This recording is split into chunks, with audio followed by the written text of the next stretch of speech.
Welcome to Show Me Something Wrong, where each episode one of us chooses a movie to watch that the other hasn't seen. The movie is often obscure, usually odd, and always wrong. I'm Dave. And I'm Guy, and today I've chosen the movie, and it is Werewolf, aka Wolf, aka, wait for it, มนุษย์หมาป่า Hey, that's cheating. That's alright. I'm using the help of languagedrops.com. I don't even know where the fucking speaker is on this phone. But one more time, just for good luck. มนุษย์หมาป่า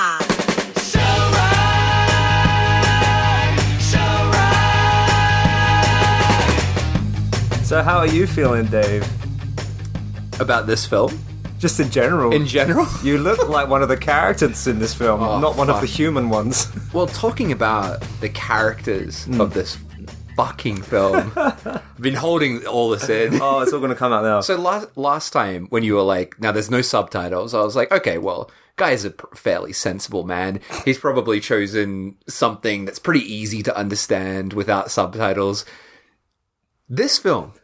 Alright, I just finished reading the book The Rainbow by D.H. Lawrence. Okay. Which is 600 pages and follows 3 generations of a family. There's a fuckload of characters in it. Mm-hmm. I would say there are more characters in Werewolf from 1987 than that book. And not only that, it's relentless dialogue. I know. There's like the first 30 minutes is just dialogue.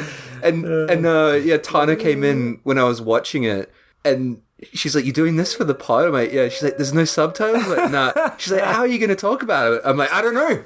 Guess we'll leave it to Guy." I know. I feel like I haven't dug myself in a hole this deep since I did, what was it? Night Evil Soul. Yeah, it's similar to that. I was like, oh, this is going to be fun. And then I started watching it. I was like, no, this is not fun. Yeah, as you said, there is a lot of characters, and they all get thrown at us within the first, 15 minutes. There's 4 groups of people. Fuck.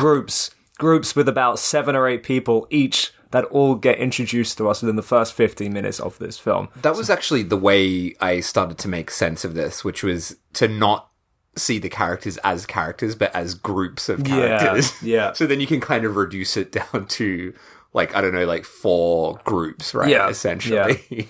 Yeah. So we'll get into that. But yeah, this was not an easy watch. But before that, yes. So this film from 1987, the Thai title is Werewolf. However, it has an English title attached to it as well, which is just Wolf, which also comes up on the title screen. Funnily enough, there is no wolf in this film. I was going to say it should not be called either of those things. No. But that's okay, because this film is also known as Haunted Fox. Again, no haunted fox that I could see in the film. But, so, first and foremost, abandon all sense of logic, and you'll have a great time with this. Except for the dialogue. We don't know. They'll be like, there's no wolf. I'm not happy. Don't forget about it. There's no haunted fox. Don't worry about it. Just abandon everything you think you know about wolves, foxes, werewolves, witches, and zombies. All past knowledge is irrelevant here. We're going to have a fantastic time. I will say, as torturous as this was to watch at times, there are, I would say, maybe 4 moments in this that make it... counted the moments. Yeah, 4 moments that make it 100% worth watching. 2 of the moments, I would say, are 2 of the craziest things I've ever seen in any film. In any film? Yeah. Jesus, all right. Look forward to hearing them. I didn't count the good moments, but I enjoyed it well enough, yeah. But researching this film was an absolute cunt. You have no fucking idea.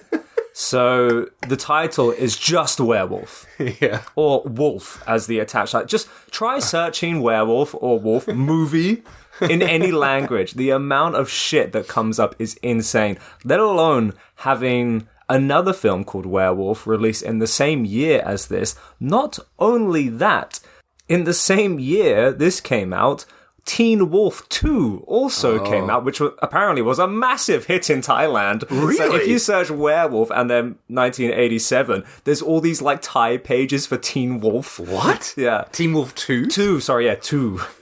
With Jason Bateman. Have you seen that movie? No. Oh, actually, wait. Yes, I have. Oh, it's awful. I saw it for the first time shortly after moving to Japan, and I found VHS with a holographic cover on it for 50 yen, which is about 20 cents or whatever, and brought it home and threw it away after. I don't remember anything about it. But yeah, so I thought, I got to find information about this film somehow. Searching the title in English or Thai with the year just didn't bring up anything.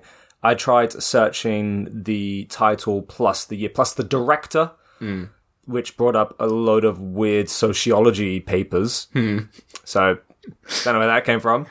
And I thought I could maybe find like a Thai movie review of this by searching it in Thai. But again, there are so many movies that have the word werewolf in the title that regardless of what language you search it in, you're just not finding anything. Yeah. So, I don't really have anything. Don't have anything. I have a few small bits and pieces, but it's just like, it's like searching fucking John Smith on Facebook, you know? Like trying to find your mate John who you went to school with. Oh, God. The list is endless. Oh. And yeah, nothing to really translate. So, what I did find, I will say what I did find, and I have a few things to sprinkle throughout, but the director, Sommai Khamsorn, didn't do anything after this. Apart from this. This is only film. This film. Yes. Okay. And a lot of the actors, the cast, also didn't do anything else apart from this, except for one, which was our main character, Sorapong Chatri, I'm going to say is how you say his name, the main fella. He's like the hero kind of the film. He actually went on to be quite famous and is in a film series which is very unsuspecting. Right. But then rewatching this, I was like, I can kind of see that. So he went on to be one of the main cast members in that Ong Bak series from Thailand. Oh. The martial arts series. I wonder if that's why he looked kind of familiar to me. I wonder if that's why. Okay. But in this film, he's already like seemingly in his maybe late 30s, early 40s or something, right? Yeah. So, and yeah, this is 87, so he would have been quite old in the Ong Bak series. I've only seen the first one a long time ago, so I couldn't really pick him out of the crowd. Ong Bak that's the elephant one. Yes, right? I think so. That's the one that has that. If I'm not mistaken. Wait, no. I think I'm getting it mixed up. But the same actor, he's in one where he has to get his elephant back. Oh, is it the same so film? Get his elephant back. Oh no, I don't know. There's one of those films that stars that guy that I've forgotten his name, but it's got this amazing shot where he's like going. It's like a single take of him going up this spiral staircase and just beating the shit out of all these people, and then it ends with him just going, "Where are my elephants?" Have you seen that? No, that doesn't sound familiar at all to me. Wait, is that on back? Wait, give me 1 second. I just want to look it up. Oh, spiral staircase. I just remember a lot of people fighting in mud. In Ong Bak? Yeah. Oh, It was very muddy. yeah. I've not seen Ong Bak, but I've seen The Protector, which is Tony Jaa. That's his fucking name. The main actor. Oh, okay. Who's also in Ong Bak. Really great martial artist. Highly recommend The Protector. It's got a scene with, I believe, an Australian man. A big, muscly Australian man throwing a baby elephant across the room. Oh, wow. Like swinging it about and throwing it. And it's like it's meant to be like quite a harrowing moment. But someone throwing an elephant. It's pretty funny. I think we should stop this episode right here and watch some elephant throwing. So this film we're talking about today basically became an internet meme. Right. And spread through the internet like wildfire. What? Because of one particular scene entitled The Greatest Werewolf Transformation Ever. Okay, all right. So this 140-second clip, there's one clip on YouTube that has been viewed 370,000 times. There's just this one clip. Yeah. However, it's been copied and pasted all over the place in a multitude of languages and various forms. It's always this one clip of this, the greatest werewolf transformation everywhere. So hundreds of thousands of people have seen a single clip from this movie. But I guarantee not many people have actually hung around to watch the entire movie itself. And I would argue, as great as that moment is, there is a moment in this that is far more jaw-dropping than that scene. Okay, I'm waiting to hear that. But it is a truly amazing werewolf transformation. It really is. Talk about that when we get to it. Oh, yeah. People listening may already be aware of this scene before we even get to it, because hundreds of thousands of people have seen this one scene. Wow. Yes, this film was released on VHS in Thailand, and then again on VCD. When it was released on VCD, it was under the Haunted Fox title, and apparently they cut out a lot of the nudity scenes, and elongated the martial arts scenes in this.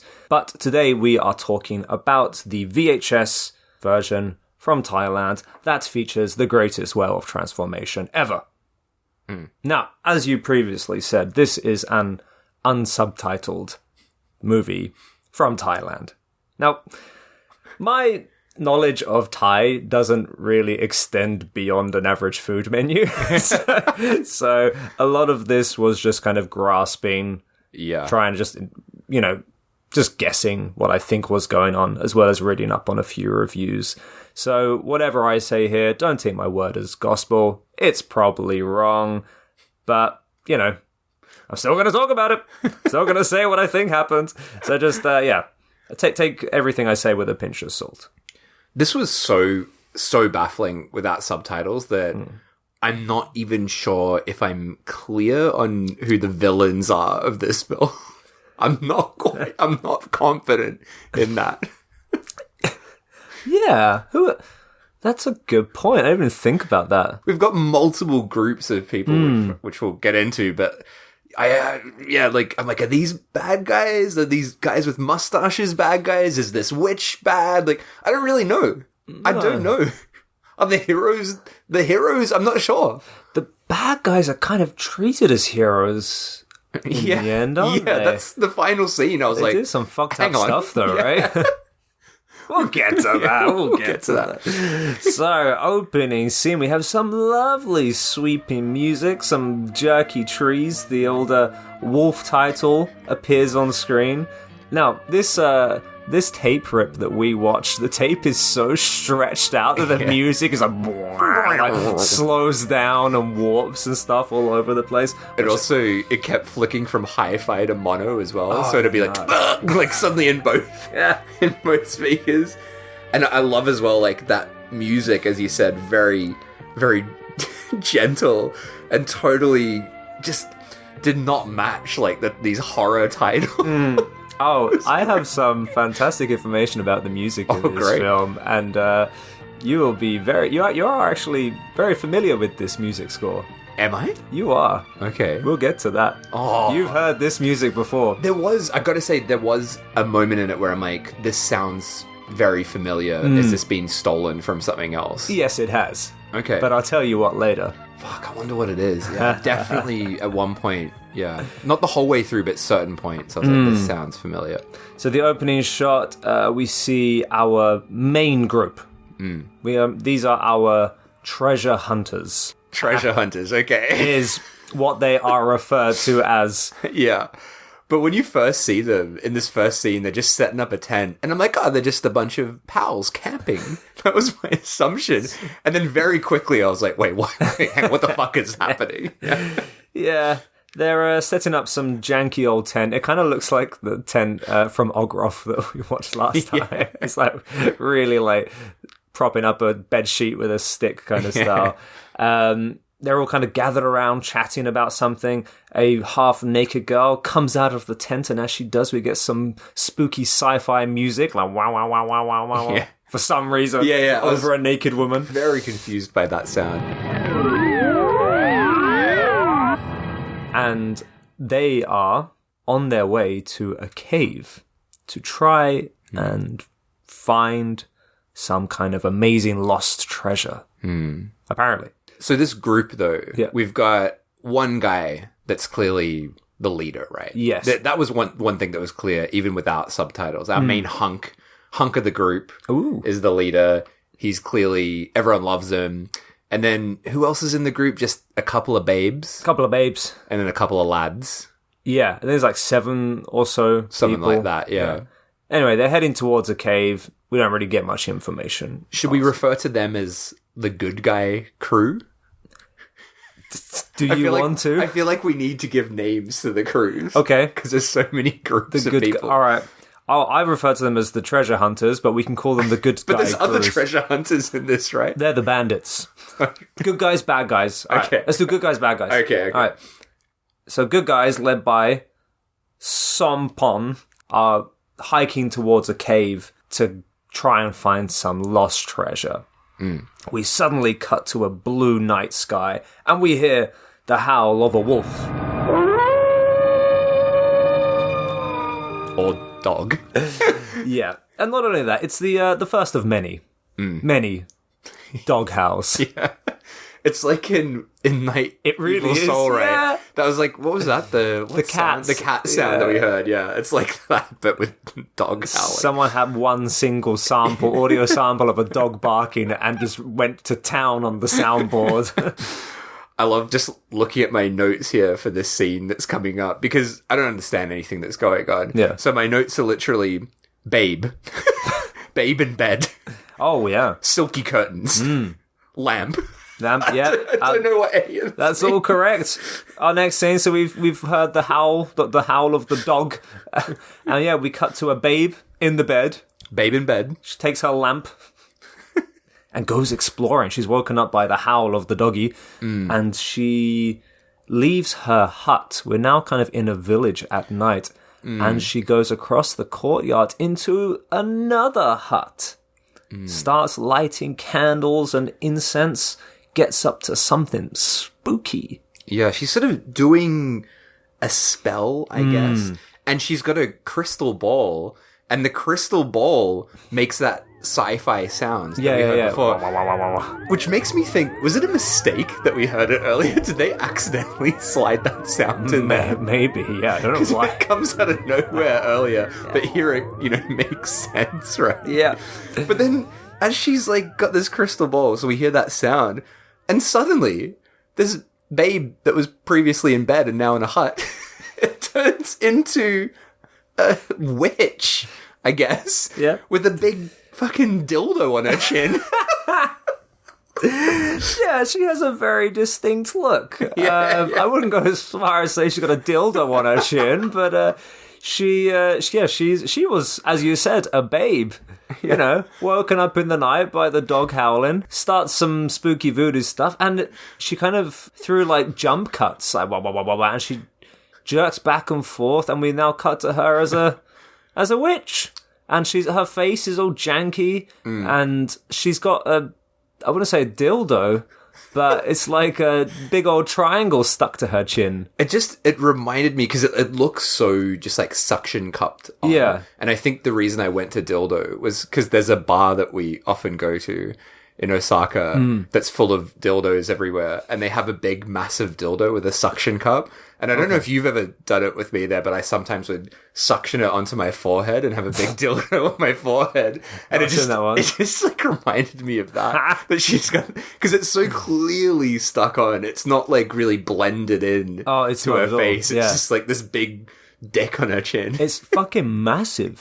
It's so ridiculous. But I get why they did it. They've taken the Western image of a witch who has the pointy nose and chin. But as you said, They've gone too far. It doesn't match at all. The skin tone is so different. it just looks like they've stuck something onto her. It's very white, right? It's almost like a bone sticking out of her It chin. is. Bone or boner. Oh, you're full on with the dick jokes today, aren't you, Dave? I gotta do something here. Oh, she wasn't made. I didn't understand anything about this film. Gotta fill this episode somehow. Some more dick jokes. Oh, but as soon as she turns into the witch, she starts cackling away like a madman. She's having a great old laugh. I loved her. And every time she has something to say, before that, she has her little catchphrase. She's always like, Kahu, Kahen, ha ha ha ha. Do we know what that means? No, it could be abracadabra for all I know, but it doesn't matter like what scene she's in. She constantly just starts, with Kahu, Kahen. She's a very happy lady. Oh, she's a witch. Cackling away. And she sort of, through the film, like, switches between babe form and chin form, right? And I was confused as well. Like, is she aware that she's changing, or is she possessed? Like, because when she's not in that witch form, she seems fine. She seems all right. Yeah. It's very confusing. And going back to what you said before, I didn't even know if she was good or bad. Yeah, and I still don't know. No. I'm not sure. She does a lot of bad things, and she cackles a lot. Cackling's not good. Yeah, cackling tends to be a thing that bad people do. But when she's not in witch form, because she came out from one of the village huts, so she's clearly living in the village. But the villagers don't like her as a witch. Or do they? I'm not sure. Moving swiftly on. Cut back to our group, the good guys. They approach the entrance to the cave, but there's another group. This is our second group of another dozen or so people. Let's call them in my notes I call them the mustache crew. Because there's a lot of mustaches. How did you go from good guys and having the other group to the mustache Because I crew? wasn't 100% sure if they were bad guys. They didn't seem that bad. I mean, one of them is clearly a rapist. But other than that, the other guys don't seem that bad. So we got the good guys and the mustache crew. Thank you for indulging me with that. But just to put it out there, not because I don't want any unnecessary confusion to come. The village chief also has a mustache. A fantastic glued-on mustache. So let's not lump him in with the other mustache goers. So the good guys and the mustache crew have a gunfight. Yeah. They kind of collide. They all are now carrying rifles. A huge shootout ensues. Half the people get shot and die on both teams. I don't know who was shot, because no one really seems to care. No. After this about the people dying. Also, were the good guys also carrying like wooden crates? I think that's the mustache crew. Oh, the mustache crew have some wooden crates for some reason. I think that's to put the treasure in later. Okay, all right. But it's never really explained, at least in image form. So It's very confusing. So now this is after, I don't know, 5 or so minutes. Half the crew, both good guys and the mustaches, are dead. But that's fine. Don't worry about it. Don't worry about it. We never knew their names, so it's fine. We go back to the village, and suddenly, in a fantastic jump cut, the witch appears, and everyone starts bowing. I think she has the village under some kind of spell. Right, okay. Which is weird because she's supposed to live in the village. And I thought she's one of them. But they all start bowing to her. She's cackling away, doing her ka-hoo, ka-hen. Having a great old time. This is where we meet the beautiful village chief's daughter, Pailin. Now, this is one of the few characters with a name. Okay. Babe of the village. Babe of the village? All right. Pailin. Anything else on that? That's it? Well, we come back to her a few times. So, we get some backstory a little bit later. Okay. Which I learned thanks to some movie synopsises. Nice. Can I talk about the chief? Yes, because he makes his entrance here. Oh my god. So, the chief, he's the the guy with the hair, right? Yeah. Okay, so the chief is wearing the worst wig I have ever fucking seen. It looks like, you know, when you've like, Halloween's like coming up and you're like, fuck, I forgot to get a costume. Yeah. And you go to like a dollar shop and buy a shitty wig. Yeah. It's like that, but worse. And it's such a weird choice. It's so unnecessary. This blonde wig and kind of sort of a bit of a mullet and kind of, he's got a fringe. It's awful. It's the worst wig I've ever seen in a film, I think. I know. It's just such a bizarre choice. We're in a remote village in a jungle in the middle of Thailand, and we got this village chief with a bright blonde wig and glued on mustache coming out of his hut, just like, oh, hey guys. I didn't even notice that he had a mustache because I was so distracted by the wig. It's pretty full on. It was just all I could see was that wig. Oh man, incredible costuming in this film. I know. We got the chin, got the wig, got the mustache.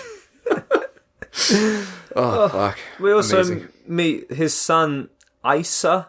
Oh, was that the son, the tough man, lad? yeah. Yeah. Does he have a mustache? He's growing one or so. He's in the process. I mean, he's not a young kid. He's a fully grown man. He actually looks older than the dad. Yeah. He's around doing something. He's the kind of tough guy. So yeah, that's our family. This is the chief family of the village. We got the wig guy with the fake mustache, beautiful daughter Pylin, Babe of the village, tough guy Isa, and witch. Yes. And everyone else is just a bunch of lads and ladies dressed in black, all in black. Kind of like a bit like ninjas, don't they? Yeah, I thought that they were like, are they a cult? Is this a cult of some kind? That was kind of the feeling I got, just the way that they were dressed. I thought the witch was just like part of this gang. I didn't think that they were like under her spell, but who knows? That was just the feeling I got, that they're just totally down with this witch. When she makes her entrance, they all kind of like stop what they're doing and start bowing to her. So It sounds like it looks like she has them under some kind of spell, as well as that's what people are saying online. So I'm just going to go with that. Sure. I'm hoping some of these people actually understand Thai, or else we could all be wrong. And anyway, witch says some spooky stuff and disappears in classic jump cut fashion. Back to our second group, the mustache crew. They basically seem the same as the good guys. They're like about the same number of people. They appear to have the same goals. And again, I was like, are they bad? Maybe. I don't know. They seem a bit more cunty than the main group. Well, they do, especially in this scene. Well, yes. One of them's a big old rapist. Yeah, so we've got the leader of this crew, which we know that he's the leader of the mustache crew because he's got the biggest mustache. Ah, that's how you tell. And he just seems like a bit of a dick. Like, he's not that bad, but he's just a bit sleazy. And then there's an old man with a mustache as well, who I think, my feeling was that he was maybe the father of one of the women in this group, based on his reaction to certain. This is just, again, totally You could be onto something. And then, as you said, there is another mustache man. Another mustache man. Is there a mustache madam in here as well? There's three madams. No ladies with mustaches here, but yeah, the third mustache man is a very perverted fat lad who is this constantly just trying to rape this one member of the crew. Yeah, this babe that's part of this gang of mustache crew bad guys. She comes back in it with a towel, like she's When like, you say comes back, it's like from somewhere. She's in a forest. Yeah. I don't know what she was doing. She comes out wrapped in a bath towel. Yeah, it's like, where's she been? Yeah, where has she gone? Rolling around in the mud in the forest or something. But she comes back, gets into the tent, and rapey mustache guy gets straight in and just starts pulling off the towel, and it's quite I mean, obviously, like, it's bleak because it's an attempted rape, but it's quite gross. It's grimy. It's very, like, we've said this a lot on this podcast. A lot of the nudity we see in films, like, say, Murder Secret, if you remember that one, there's that shower scene where it was just like, you know, nothing sexy. It's just like, here you go, naked person. Have some tits. Yeah. Have some tits. And all the nudity in this feels like that as well. It's just like, here you go. A scene later on feels a little bit better in the lovely frolicking scene. Right. Yeah. Before the next rape attempt. I have a lot to say about that scene, actually. Okay. But yeah, in this one especially, she's like in the tent. So it's a very small tent, and there's two people rolling around. When I say rolling around, one of them's trying to fight off an attacker. It's not just they're not having a good time. It's not rolling around. But obviously, there's only, you know, when you go in a tent, you go in head first, right? Yeah. So you've got two people going head first, but if you're trying to film inside a tent, you're filming from the entrance, so we're basically getting a lot of very close-up shots of her downstairs department. And yeah, it's just a bit grim. It's very... Yeah, everything about this film, not only this shot, is very ugly, the way it's shot. And something that I think, again, we've maybe talked about this in the Duck episode. A lot of the way that this is shot, not only this scene, it reminds me of when I used to teach at film school, and you'd get those shots of, like, there's a lot of characters in this film, as we said. 6 characters lined up in a row, and the camera's just on that group lined up in a row, very flatly, monotonously shot, sort of stuff. And then when it's in a scene like this, it just makes it feel extra gross, just because it's so like dull and grim and just straight down into the tent, into the horrible. But no, that's exactly what happens. So she kind of manages to fight off her attacker, runs away, grasping at a towel to cover herself up. She runs back to her group of friends, and then they all kind of just line up in a row. Yeah. And one of the maybe you said her dad, maybe. I feel maybe because he was like an older guy. Yeah. He fights off the attacker, and we have this like kind of fight between them whilst all the other members kind of just stand in a line and just watch. The fight goes for so long. I know. I loved it because, I mean, it's not a bad fight. It's all filmed from one angle, and it's clearly like all dubbed, overdubbed, and it's like it's like all these like grunting noises. And it goes on forever. And despite that, you can tell a lot of the shots are also sped up. Yeah. So it's like a lot of sped up shots that just go on and on with this very like kind of half-hearted, sad grunting. Amazing and, stuff. All the others kind of just look on, looking pretty bored. So, next, our main group, the good guys, find the entrance to the cave. Tense music builds, they enter the cave, they start looking around, they observe rocks, they look at things through magnifying glasses. It's the usual kind of stuff. We don't actually know what they're looking for, and I don't think we ever find out. That was something I thought about watching this, and I know it's because like there's no subtitles, but it really, really feels like we're just dumped in the middle of a story that's like halfway through with no information and not in a good way. That can be a really fun thing, but here it's just like, what are they fucking doing? Why are they looking at rocks with a magnifying glass? Outside the cave, the other group, the mustache crew, are walking around now with their big old case. It looks like in Peter Jackson's Brain Dead, where they're carrying the monkey. Like you got two people kind of hoisting up this case held up by bamboo sticks. Yeah. But we never see what's inside the case. We never see anything get put inside the case. But I guess it's for the treasure they're going after. Yeah, I mean, I'm kind of jumping ahead a bit, but I was so confused because there's another case we see later that zombies come out of, and I'm like, is that their case? Oh no, that's a different case. Very confusing stuff. I know. But what I was surprised about in this scene is the girl who was almost raped is still just hanging around with the rapist man. It's all's forgiven. Yeah, why? That was a note that I have throughout this. Like, why are they allowing this rapist pervert to just be part of their mustache crew? Like, kick him out. What's he bringing to this team, you know? We know what he's here for. What they call mustaches? The mustache crew. Mustaches. The mustaches have arrived, and yet there's another group. Now, this is the villagers. The villagers are waiting at the entrance of the cave, and they start shooting it at the mustache crew. Another gunfight breaks out. So I think the villagers are trying to protect whatever treasure is inside from the looters. Some grenades are thrown as well.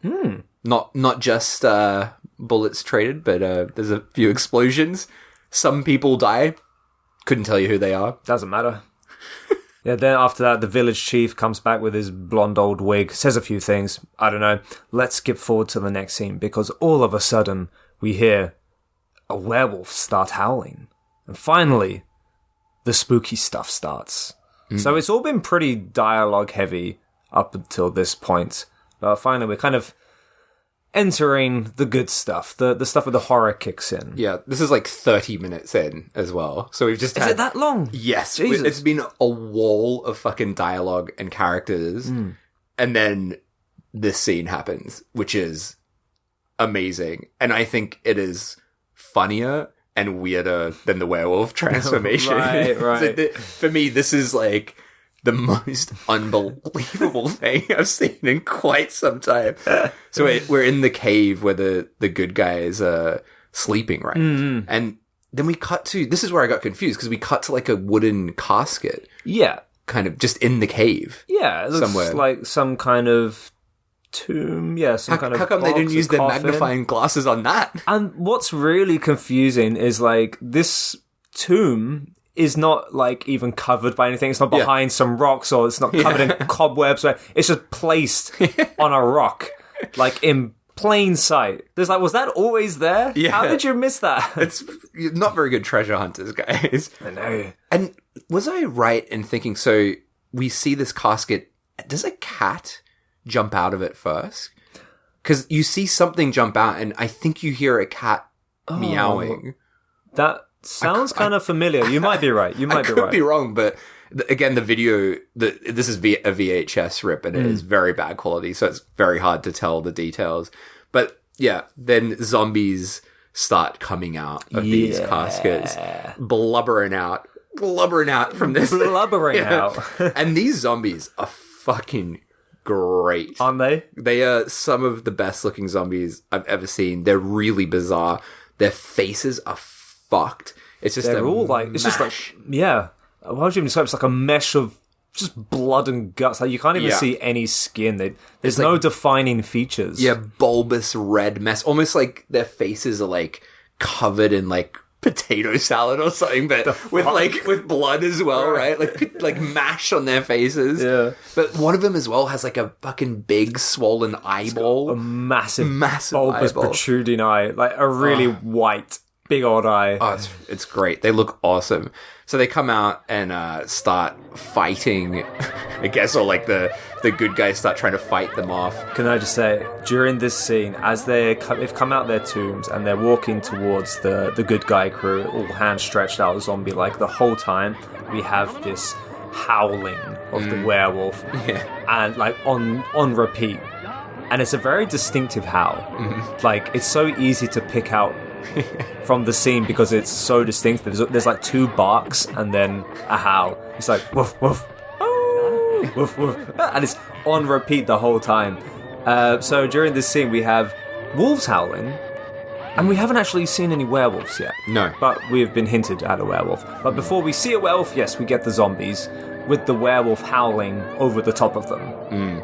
Haven't quite figured that part out yet, but the connection is there. Yes, they start fighting, and what happens?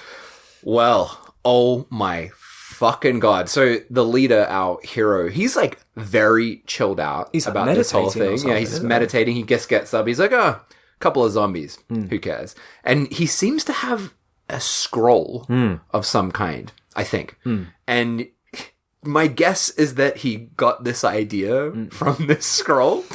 But for some fucking insane reason, the leader tells two of the crew, a male and a female, to strip off naked. So they strip down these two people. So all these zombies are coming in to attack him. A man and a woman strip off all their clothes. They're fully naked, bush out, on display. And then they start thrusting their crotch, like humping motions in the air towards the zombies. And if that's not enough, if that is already one of the best things I've ever seen. Yeah. But if that is not enough, the zombies then start doing the same action, thrusting their dicks and bits towards the crew, and then they just disappear into thin air. They just pop out of frame. It is fucking insane. It's so fucking insane, and I cannot tell you how nuts it is to have like 30 minutes of just not garbled, I mean it is like, it's just a language I don't understand, but like not understanding a thing, and then suddenly having one of the craziest things I've ever seen. I was gobsmacked. I bet you were laughing your ass off at this point, weren't you? I was honestly too overwhelmed and shocked to really laugh the first time, because I'm just like, what is this? What the fuck's going on? Do you have any theories as to why this was the method to get rid of the zombies? No idea. Oh, it's amazing. It's incredible. Yeah, it's a fight of thrusting, and the zombies pop off one by one. Fucking madness. And I'm assuming that would not be in the censored version because of the nudity. Yeah. Yes, I mentioned at the end of the last episode, there's like an 80-minute version, I think, which is on YouTube. But yeah, there's no nudity at all in that. So you're kind of missing all the best parts if you watch that one. That's like it would be no good without that, because the best scenes are like bits like this. Yeah. Like these sort of crazy fucking moments like that. Yeah. And then they all just like put their clothes back on as if nothing happened and carry on with life. They're like, well, that's them done. What's next? Amazing. So after that, we're back to the village, and the village chief and the villagers are doing some kind of ceremony. They have like an altar with a ton of offerings laid out. And strangely enough, next to the chief, we have the witch character, but back in babe form. Yeah.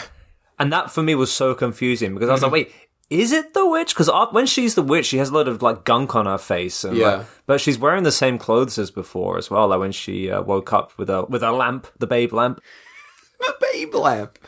So it's very confusing. She kind of like switches back and forth. And no one really seems to pay any attention to her when she's in babe form. That's what I found so confusing, because she does seem to not be evil at all in that form. Do they know that she's the witch? Maybe not. Who fucking Maybe knows? not. Maybe that's it. Maybe you cracked it.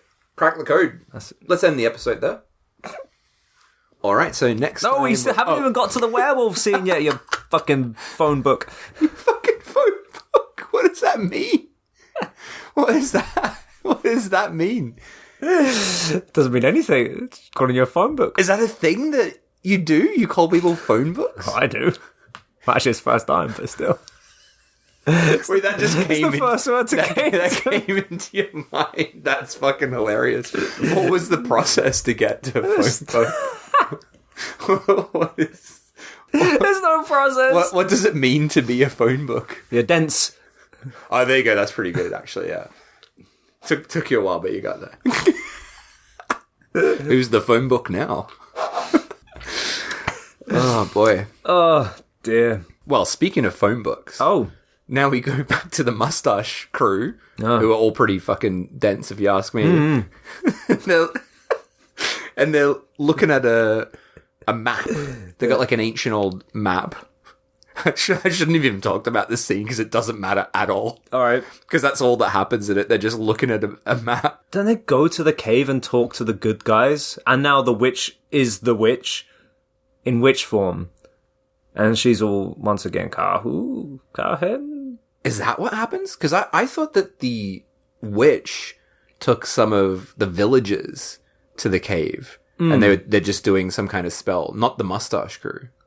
Oh, yeah. No, so they speak to the good guys the cave. Do they speak to them? Because I thought the good guys were just watching this happen, like up on a little thing just looking That down. would make more sense. Yeah, I feel like they don't interact. Yeah, I could be wrong. That makes more sense. I thought they were doing some kind of whatever. I don't know, some kind of ritual, or she's explaining something and the good guys are just hiding and watching. Yeah, I did find it a bit strange, like why they're talking from so far away, but like on top of a cliff or something. Yeah, that was my guess of what happened, but not 100% sure. Meanwhile, the Mustache Crew decide to go for a little dip. This is one of the funniest things we've... before the bad stuff happens, before the rapey stuff happens, fucking hell. Oh my God. I cannot tell you how much I was fucking losing it laughing at this scene. What? There's nothing to laugh about. Dude, this is so funny. So they go, the ladies in the crew decide to go swimming. Two of them are swimming fully clothed. The one who's like constantly nearly getting attacked is completely nude. I have never seen such fucking hilarious swimming in my life. So this naked woman who's swimming, she's absolutely fucking flailing about to the point, like, it's the most ungracious thing I've ever seen. Her arms like flopping about and she's just sort of fucking rolling about in the water, frolicking, if you will. But it's so insane that I actually thought, like, is she meant to be drowning? Like, that's what I thought, because the shot goes for so long of her swimming. But it's just meant to be her swimming normally, but it's a shambles. That's not how you swim. I think that this actress didn't know how to swim and was genuinely panicking when they were filming this. But it's this really long shot kind of from a distance, zooming in on her. She's like flailing about in the water. Oh God, I couldn't stop laughing. I actually rewound it. I did not even fucking notice that whatsoever. Dude, watch it again after this. It is so funny. So fucking funny. I loved it. Loved it. Best part of the movie. Best part of the movie. Oh, okay. I literally didn't think a single thing of that scene. Dude, it's hilarious. It's so good. Oh. But anyway, long shot of her struggling to swim. And then the rapist of the crew, mustache rapist pervert guy, he's watching, loving it. And he strips down to, I was going to say tidy whities, but they're Tidy red. reddies. Tidy reddies. Tidy reddies. Ready bricks. That's what I've got in my notes too. Tidy reddies. Goes down to his tidy reddies. They kind of look like the underwear you always see in like gay pinku films. They're always wearing red little panties. I've never seen a gay pinku, but in pink films they always wear like little tighty whities, right? You get a lot of pants sucking. We've talked about pants but sucking. in the gay ones they're red. Often, I feel like they're often red. How bizarre. I'm not sure why. Don't know what that is. Have to ask Sato next time we see him. Hey, Sato. What's with the red pants? Giant ass. Oh, fuck. So he gets down to his tidy reddies and jumps into the water and starts... I'm not laughing at what he's doing. I'm just laughing because I'm still thinking about the woman failing to swim. But he gets in and he tries once again to rape this woman who cannot swim. And very quickly, she gets out of the water. He chases her out. The old lad in the group who might be the dad comes over, puts a gun to his head. And at this point, I'm like, get rid of this rapist. You do not need this rapist cunt in your fucking crew. Come on, man. I know he's got a mustache, but that's not enough. That's not enough. Doesn't excuse rape. Yeah. Imagine if it did, if you're on trial. It's like, hey, point to your mustache. Like, oh, we got to let him go. He's got a mustache. He's paid the price. Oh, dear. Yeah. Yeah, he's like, chill out, horny man. And he does for a little bit. Is that the last rape attempt we see? We don't actually see any rape here. No, it's all attempted. Which always gets stopped. But I think you might be right. That could be the end of that. And also, I think the last time we ever see that character, the girl who can't swim, and the rapey man. We do see them again, but like that's their entire story. That's kind of it. Yeah. They're about and things happen to them, but that's kind of it. I think. Yeah. Their whole purpose of being in this movie was to play rapist and rapee. And it was clearly all just to get some grim nudity thrown about on screen. You can tell why she was cast as the rapee as well, can't you? Like, there's like 3 girls in the group, and she's the one with the massive tits who's always naked. It's like, what was the director saying to the other girls? Like, no, you two, you keep your clothes on. You with the big ones, you get naked and pretend you can't swim. Oh, God. Pretend you can't swim. It's very important. Very important. This one's for Dave. We need the nudity, and we also want to appeal to people who have a fetish for women who can't swim. That's what we're going for here. Ticking all the boxes. Yeah. It almost feels like a scene from... Remember the Limbo Tina Kraus episode? We were talking about... I've forgotten the name, but that company that makes, like, fetish films. Wave. Wave, yeah. It's like, that would be something you'd see in a wave fetish. Like, I want a girl with big boobs who's drowning... and a man in tidy readies runs in and attempts to rape her but doesn't rape her. That's specifically what I want to see. It's very specific, yeah. So, I think here is where we actually get some backstory. Not that we, as people who don't speak Thai... I couldn't understand any of it. But from what I read online, Sompon, the hunk of the good guy crew... He's kind of like waiting in the forest, and we see the daughter of the village, Pailin, walk by. Babe of the village? Babe of the village. He calls out to her, and they talk, and they have some kind of history. They have a backstory. And I think this is where, we learn about how, their backstory, as well as maybe... how he knows how to fight off the zombies. So from what I read online, now this might be wrong, but he came to the cave 4 years before. Right. 4 years prior, and I don't know what happened, but Pailin, the daughter, babe of the village, saved his life. Right, okay. And he's like in love with her. I think maybe they're in love with each other, but apparently their love is forbidden by the witch. Oh. Yeah. So she cannot accept his love proposal. Fucking cock-blocking witch. No, so that's why fucking Sompom walks off with his sad-looking flowers. He's been rejected. Right, okay. Do you reckon that was just an excuse because she didn't want to date him? She's like, yeah, sorry, I can't. The witch in the village. This witch doesn't want me to date you. Witch with a dildo on her chin. Yeah, dildo witch doesn't want me to date you. Oh, yeah. It does kind of like... but I think they kind of embrace each other. And, they like each other. They part ways after whispering some sweet nothing, but he walks away looking pretty sad. So I think she's like, no, I can't. Then...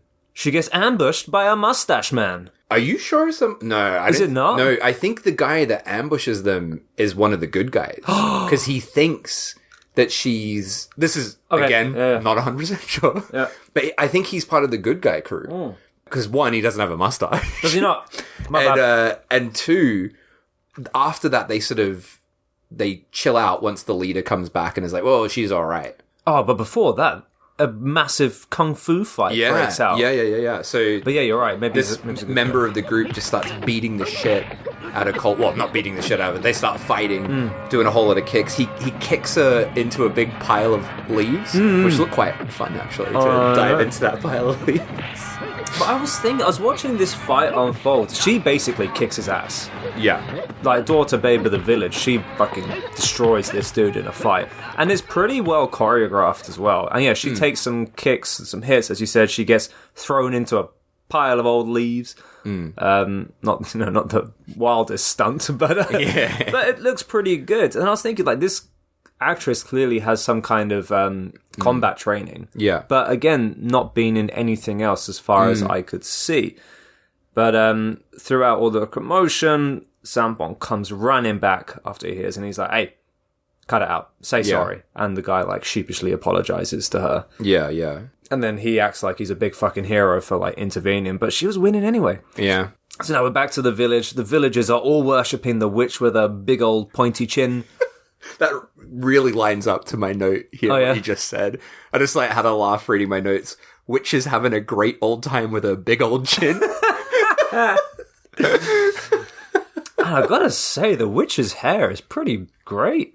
Do you have any notes about her hair? I don't have any notes about her hair, but she's definitely got a good system in place. Oh, man. Really fluffing up that hair. Oh, it's impressive. It Do you really think is. that's her real hair? Do you reckon that's a wig? I'm gonna say it's her real hair. I would agree. Because the wigs... Yeah.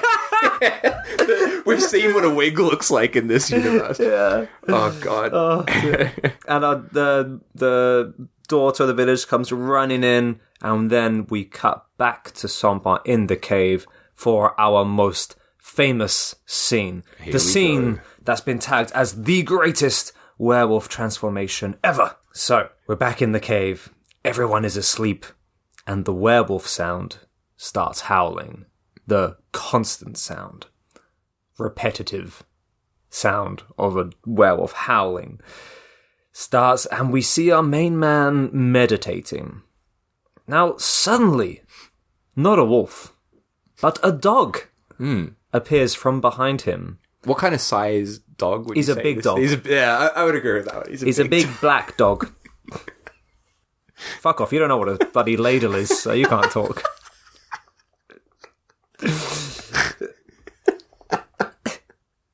But this fucking dog is not even like a half wolf or like a husky type looking thing. It's like a black lab or something. And sits down in front of our meditating man, and then we hear some awfully familiar music. Now, did you recognize this? Well, as I said, it's familiar, but I can't remember if I connected it with something else. So what is it? This was lifted directly from the score of Nightmare on Elm Street 2. Okay, right. Yeah, I didn't recognize it. No, fair enough. So we have the Nightmare on Elm Street 2 music playing as this big black dog sits in front of our meditating man.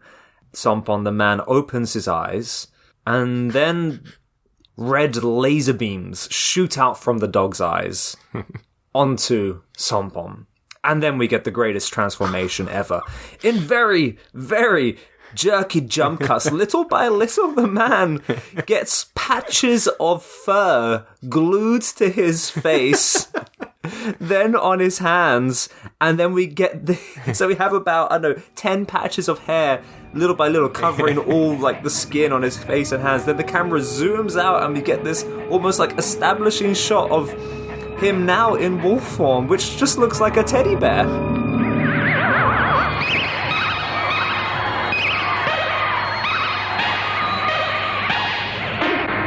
And his clothes are all completely intact. He's still got all his clothes on. So we got this big, fluffy black sheep teddy bear looking werewolf wearing a vest top and like a shirt, who then stands up as a little roar and then disappears. Tana was watching this scene when I was watching it, and she was like, this is so great. And then she's been talking about it the whole time, because I was like, fuck, how are we going to talk about this film?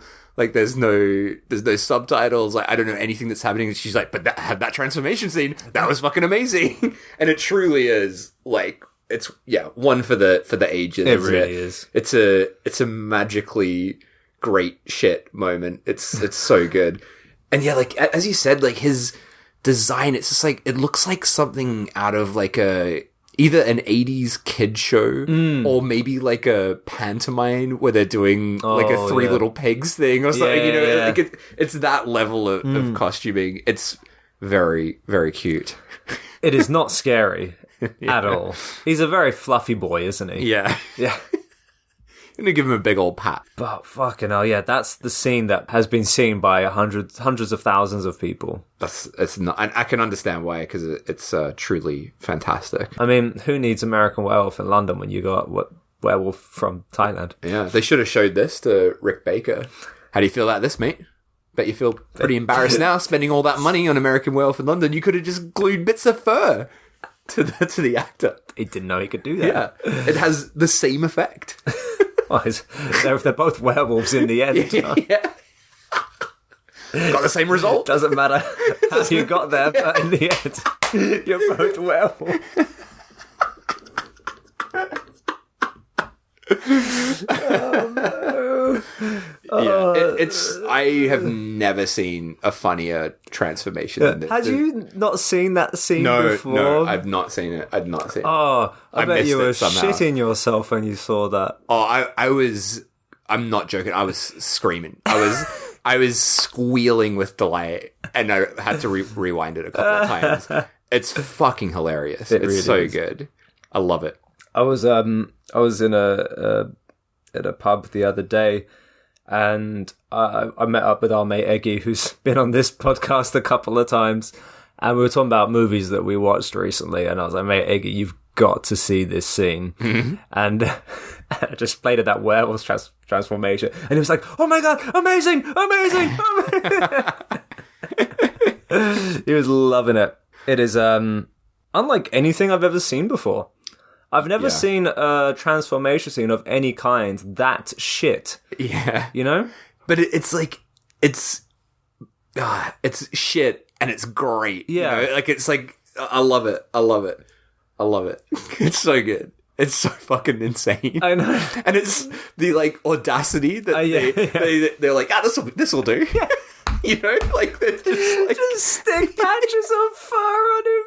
And when I was watching, I was just like imagining being on set for this and like being the actor and being like, "You sure this is gonna work?" And the director's like, "Yeah, it's fine.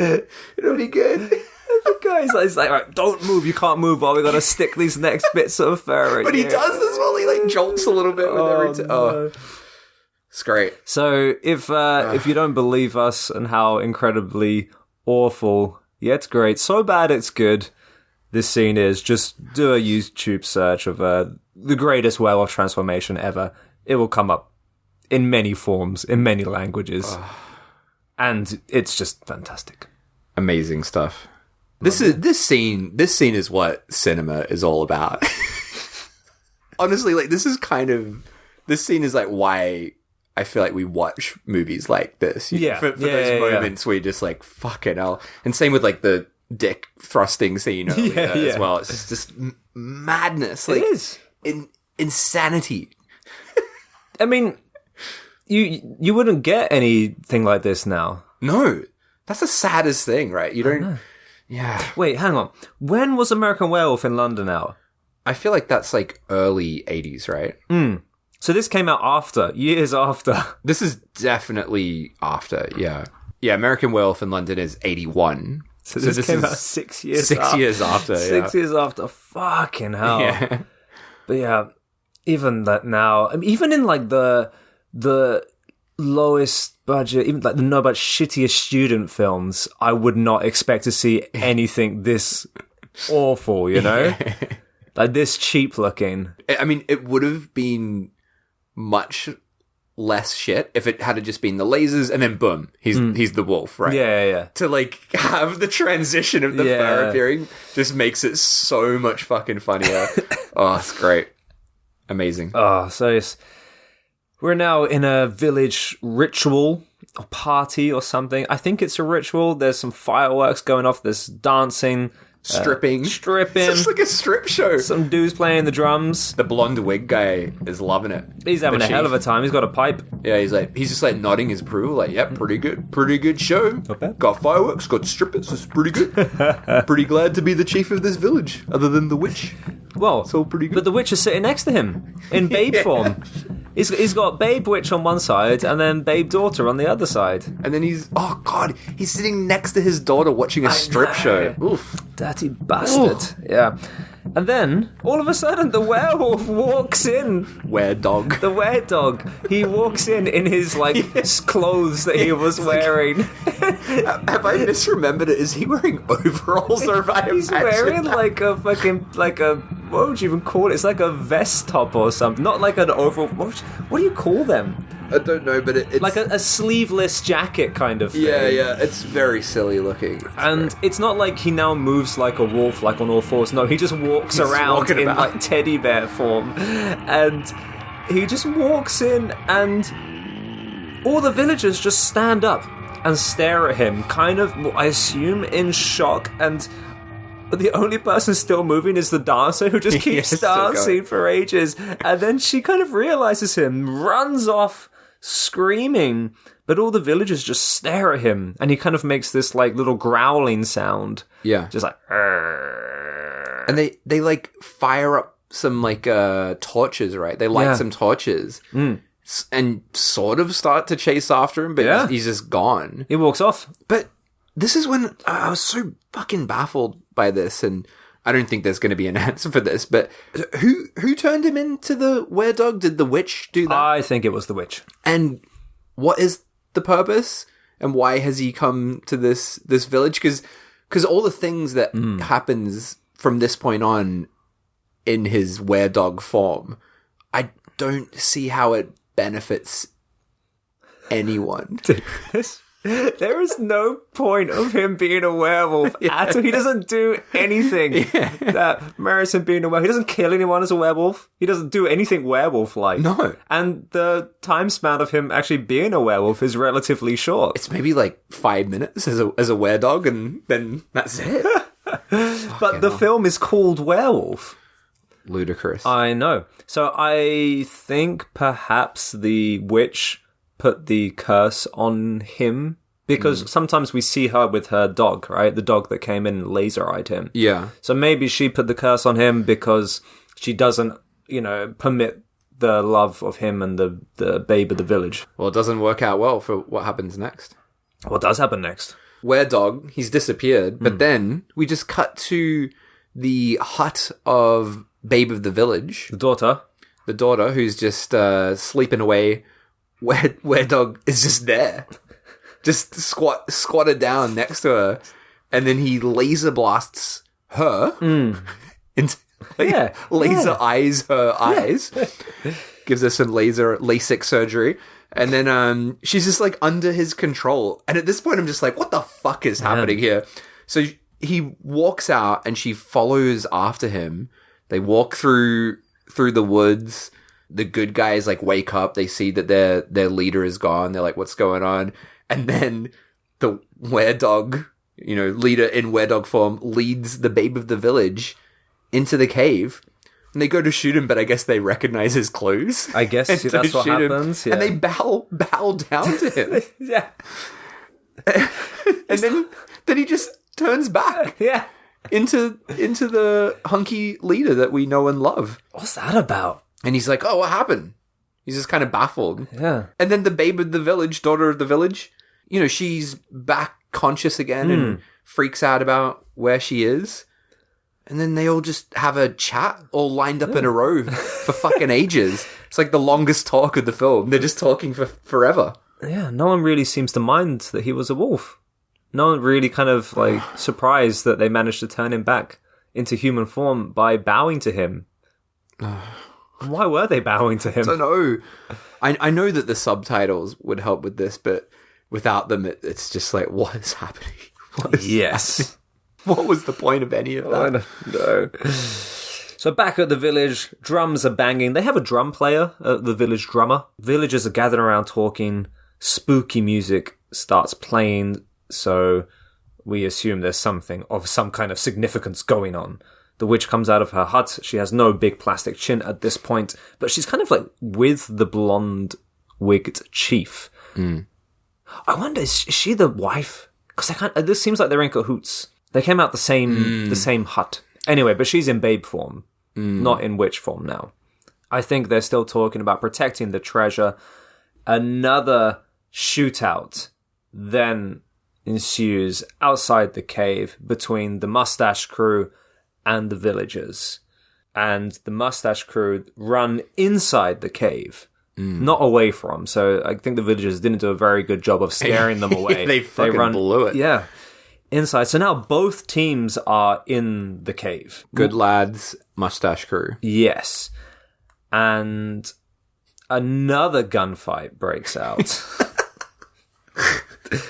And the good guys manage to escape the cave and are now resting in the jungle. And the mustache crew then have a little kip inside the cave. What happens. Now, it's nighttime once again, and we get our very distinctive werewolf howl on repeat.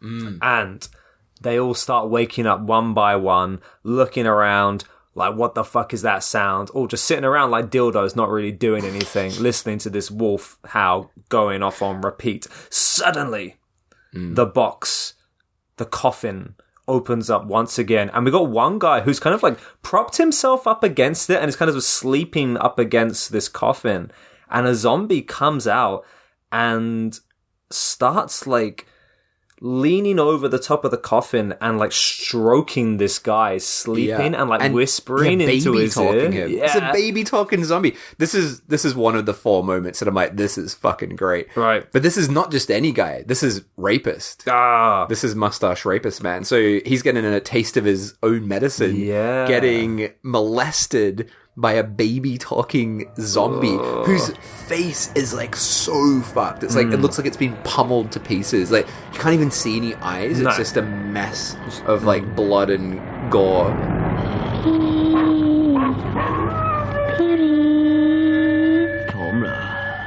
Great moment. Great moment. But he's still like in a sleep daze, so he kind of like huddles up to this zombie like who's stroking him and like talking to him and whispering things in his ear, and he kind of starts like hugging this gross little zombie thing, but then suddenly wakes up, he starts freaking out, and then all the zombies come out of this coffin. He runs to the crew who are still sitting there like fucking dildos, not doing anything, and they just sit there and wait for all these zombies to come extremely close to them before running off. Again, the whole time, this wolf howl on repeat. And this is where it gets extra confusing, because I kind of assumed that there was quite a bit of distance between this cave and the village. But then suddenly, they've just somehow run and been chased to the village.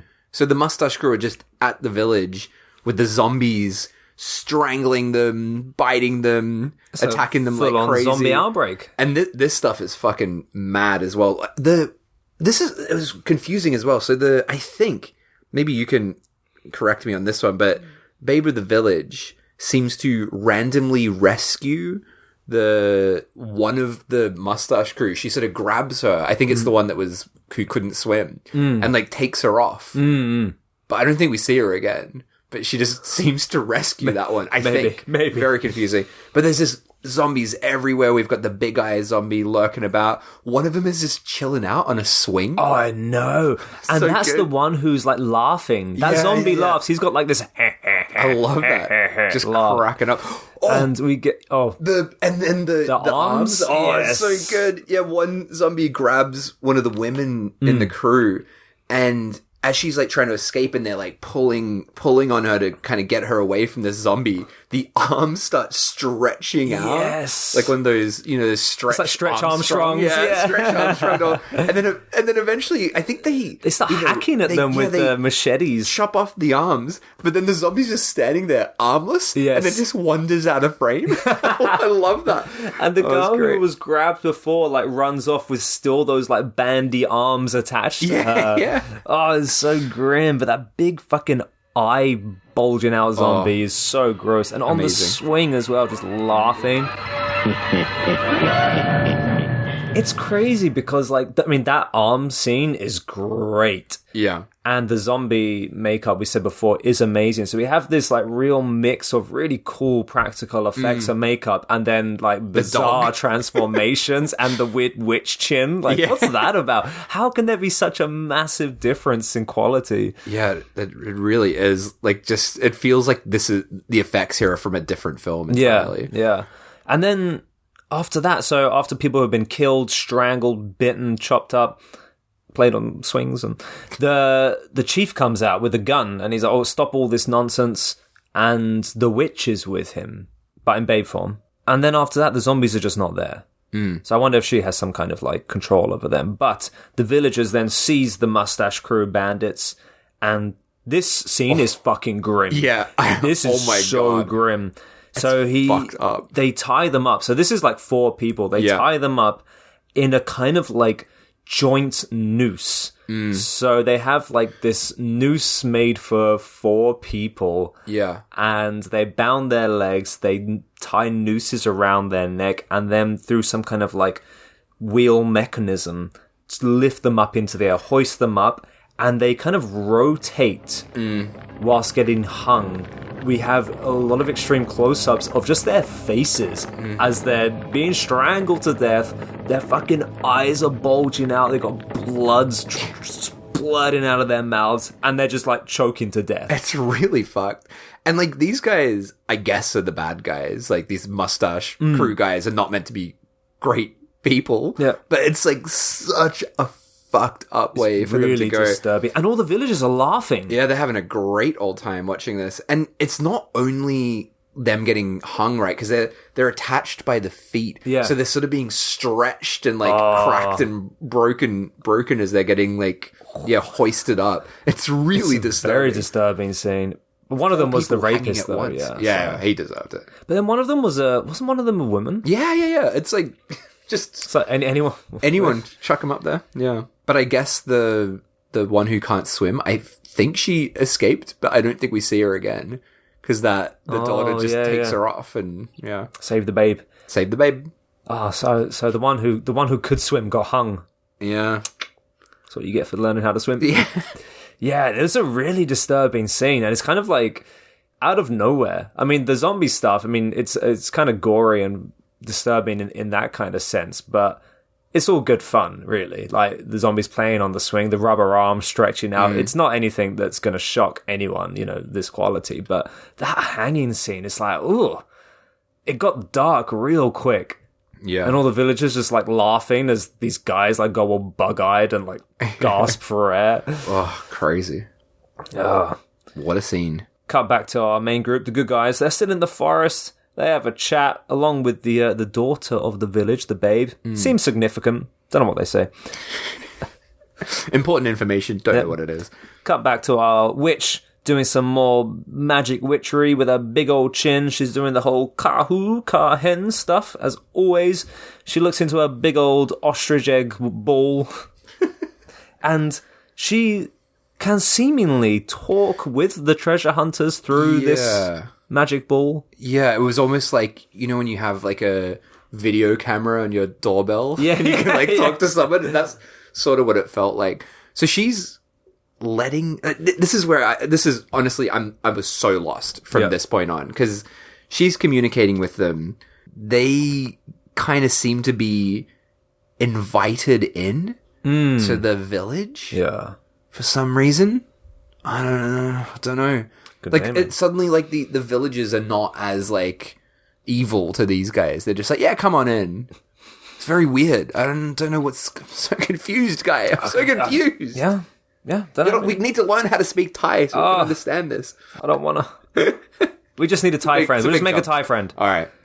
That sounds easier. Okay. So if we have any Thai listeners, we want to be your friend. Will you be my best friend? So after their conversation through her magic egg ball, we all go back to the village. Everyone is safe. However, something still needs to be settled. And that is the forbidden love between our man, the wolf guy, and the daughter. Our man, the wolf guy. He was only very briefly a dog. Yeah, but we still need to settle this. So the chief throws down a big old knife on the floor, and I guess he says, like, if you win, you can take my daughter's hand in marriage. If you lose, fuck off. The drummer, the village drummer, starts banging away, and a pretty awesome fight ensues between Wolf Guy and Isa, the son, the kind of the hunky son. I love Drum Guy. Drum Guy's great. So the guy doing the drums, I don't know if you noticed it, but there's like a very long shot of him drumming, and his eyes are like really nervously darting around. It's like he looks really uncomfortable on camera. I love that guy. Star of the movie. Star of the Drum guy. Love your drum guy. Yeah. The big old fight breaks out. You know, there's a knife involved. Some people like almost get stabbed. Knives get kicked out of people's hands. Flies into trees. Gets taken out of trees. More attempted stabbing happens. As the fight escalates, the drum guy picks up the pace. He's like, all right, here we go, boys. I really enjoyed that. Eyes darting around as he's doing it. Oh, boy. Hope it's okay. I'm going a bit faster. That'd be great. Can you imagine, like, a fight breaks out, some guy just has a drum, he's like, here we go, I'm going to drum to the fight. Be amazing. I know. And of course, our hunky man wins the fight. No one gets stabbed, but he gets the upper hand, and he lets the son ice her up, and it's like, well done, mate, you won. And the chief accepts or offers the hand of his daughter to Sommai, whatever his name is. And everyone cheers. It's such an unceremonious ending. Yeah. It's just like, I was honestly shocked because the what we were watching this on, it still had another 5 minutes. Yeah. Because the video just freezes at the end. So I was expecting it to keep going. And the way it's just like, yeah, that's it. That's the end. So that was the point where I'm like, wait, okay. Where's the fucking witch? Number one. What the fuck happened to that witch? Number two, who are the villains of this? So, are the villagers good? Are they bad? Is the witch bad? Were the mustache crew bad? Couldn't tell you, mate. Why'd he turn into a dog? It's a wolf. It's not a wolf. Yeah, that's it. There's no credits. There's no answers. There's fuck all. It just ends. More stolen music gets played. Is that Nightmare I think that's still on Elm Street 2? Yeah, it sounded very familiar. I love that it's Nightmare on Elm Street 2 specifically. Yeah. So yeah, so we don't get many answers. Maybe you would if you spoke Thai, but who knows? There you have it. We can't really judge it too harshly without being able to understand the language that it's in. When you say too harshly, I loved this film.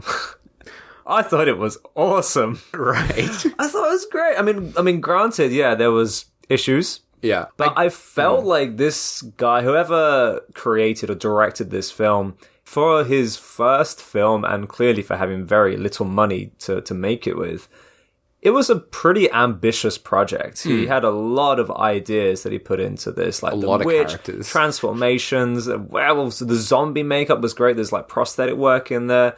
There's a multitude of characters. I mean, as a story, it's messy. And the special effects are... yeah, they're shit. But there was definitely passion put into this project. I did think throughout the whole thing, like, if this got a proper restoration and subtitles, it would definitely have something of a cult following, for sure. But the whole way through it, I was, even that really dull first 30 minutes where it's just a wall of dialogue, I was really enjoying this, and there's amazing, amazing moments. But the thing, it just left me so disappointed because the ending is such a dull end. Like, I was hoping there was going to be one more, like, final effects-filled kind of showdown. Right. And for it to end like that, I was just kind of a bit shell-shocked. Right. Like, oh, that's the end? Okay, right. So even though I was enjoying it, it kind of ends on... not a sour note, but kind of a bit of a... It's a bit lackluster. Yeah, bit of a lackluster note. I guess, yeah, if you got zombies, werewolves, and witches to end it on a kung fu fight, it's like, you know... Pretty good fight, though. It was. But the, 3 or 4 moments in this that... like, okay, so we got the dick thrusting at the zombies. Yeah. Fucking amazing. One of the best things I've ever seen in a film. The woman who can't swim. That was incredible. that was one of the key points for you. That is a key point. Of course, the transformation, amazing. The baby talking zombie was phenomenal. And the 4-person hanging. So there you go. 5 absolutely stellar moments. Yeah. That make this, I think, definitely worth watching if you like this kind of thing. Yeah. I also really enjoyed The Witch, by the way. The Witch is she only brought dialogue to it, unfortunately, so I have no idea what she was saying, but she was very... she's having a good time. She was cackling away. I'd like to see her do like a stand-up comedy set. Can you imagine? Kahoo, kahin. As a catchphrase. Oh, great. But it's kind of interesting to see a bunch of like essentially Western monsters to be, you know, appearing in an Eastern movie, you know?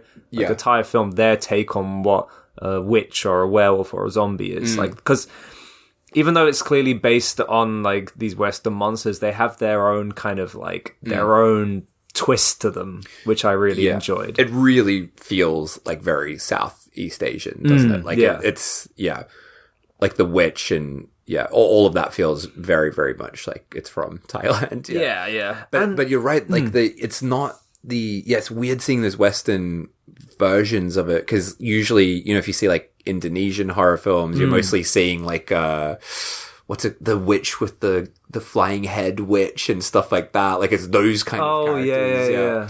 So this was quite fun to see a fucking werewolf, a were-dog. And I can't think of another film that has witch, werewolves, zombies, and kung fu in that's not a fucking parody or like a this is a film, this has been made seriously. This isn't made for laughs. Yeah. But they managed to get it all in. And for that I think it's great. Definitely. Yeah. So before just last fucking thing, whilst I was researching this, I found that a lot of the cast members had been attached to a bunch of other films, and I was like, "What are these films?" And it turns out they'd all been given the Godfrey Ho treatment. Okay. So Godfrey Ho had taken clips of this and re-edited them into one of his other films, a film called Mad Move. Right. However, I couldn't find any information about that film. I couldn't find a synopsis file, nothing other than just like the fucking poster itself. But I'd be curious to see that film and how these scenes were edited into a news story. But I think the Godfrey Ho conversation we'll save for another time because he deserves a whole other point on this podcast, and I have something lined up for that. Oh, good. Yes, but that's Werewolf. Or wolf, or haunted fox, if you will. So yeah, any final thoughts or words? If you listen to this and you will know whether you want to see this or not, right? Like I think this will appeal to a certain subsect of a subset of people. Yeah. I had a good time with it, but it was also quite exhausting. Yeah. Like it is fucking dialogue heavy. It's not. You know, there's a lot of things you can watch without subtitles, and it's okay. You get the kind of gist of it, but this was quite hard. This is a lot of waiting for the good moments. Yeah, but when they do come, they are really great. Yeah, Wrongometer is a tough one. Yeah, Wrongometer, how wrong it is, how fucked up it is, how much it shouldn't exist. Right, hang on. I need to make a list. What were the wrong moments? Because I've not figured it out yet. So hang on. We've got fucked up chin, witch. Yep. We've got dick thrusting at naked zombies. Sorry, naked thrusting at zombies. The other way around. Ridiculous werewolf transformation. Yeah. Then we've got stolen music. Woman who can't swim. I don't know if that counts. A bunch of Western monsters been given the Eastern take. With kung fu. 4-person hanging. Yeah. Baby talking zombie. Arm stretched out. Arm stretch. Zombie attack kind of thing. Stretch Armstrong. Stretch zombie Armstrong. Ending that just stops rather than ends. I think that kind of adds to it a bit as well. There's a fair bit of wrongness in this. Yeah. 7? Does that 7 sound right to you? I think 7 sounds right. I'm going to go a little lower. I'm going to say 6. Yeah. But, like, it's a strong 6. It's a powerful 6. Because those moments are fucking bananas. And it's most of that 6 is for the dick thrusting at zombies. That's 5 of the 6. Yeah, that's like 5 alone. That was just incredible stuff. But I've seen a lot of stuff that I would put in a similar category to this that I think is crazier than this, so I can't go super, super high. Right. So, Yeah, I'm going to say 6. Good stuff. I'll take it. And I will not be doing anything that's difficult to follow like this ever again. Well, I have some bad news for you. We're not watching more unsubtitled Thai movies, are we? Not an unsubtitled Thai movie, but next time we will be watching something that will be a bit tough to unpack as well. Next time, holy shit, we are going to watch, in my personal opinion, one of the most fucked things that we've ever talked about. Good. Which is End of the Wicked. End of the Wicked. I've never even heard of that. 1999. Huh. From somewhere we've never been. Ooh. Nigeria. Ooh. So we're watching a Nollywood film. Well, hey. And it's a film that maybe the backstory about it, its past, or the people involved in it adds a very distressing layer to it. This is probably the first time I've been a little bit scared about what we're going to talk about, which we'll find out next time. Yeah, I'm genuinely like a bit worried about talking about this film. Are we going to get murdered? I'm a bit worried about that, yeah. It's going to be a 10, ladies and gentlemen. We're doing a 10 next week. It could be a 10. So yeah, next time, End of the Wicked from Nigeria from 1999. Hopefully we don't get murdered for making it, but could be our last episode. And end on a bang. We're going to die. We're going to die, guys. But, you know, we all have to die at some point, right? So it's fine. We'll just end up as zombies with naked people thrusting their crotches at us. Could be worse. Yeah, could be worse. Could be worse. I'll take it. So as always, you can follow us on Instagram. Got to get used to saying that. Oh, I know. Show Me Something Wrong on Instagram. Yeah, please give us a follow there. And you can also send us an email at showmesomethingwrong@gmail.com if you've got any suggestions or anything, any corrections for this episode. Oh, yeah, be our Thai friend. If you're Thai, please be our friend. Guy and I, we're both on Bumble. You can add us on there. What the fuck is Bumble? I think Bumble's like a dating app. But people use it to, like, make friends as well. Ooh. So I've got a friend who uses Bumble, but she doesn't use it for dating. She's like, I'm just looking for a friend. So we could get on Bumble and say we're looking for a Thai friend to help us translate werewolf. Imagine being the Thai. I met these guys on a dating app, and they just kept asking me about this shitty werewolf movie made in the 80s. I also love the idea of us having like a shared account. So the profile's like Guy and Dave, and then our two faces in the thing, and like what we're looking for, a Thai person, gender irrelevant, that can help us translate werewolf. Oh fuck, that's fucking funny. So yeah, find us on Bumble.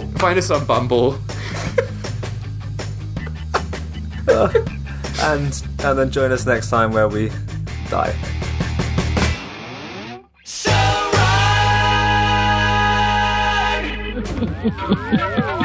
Karu, Kahin.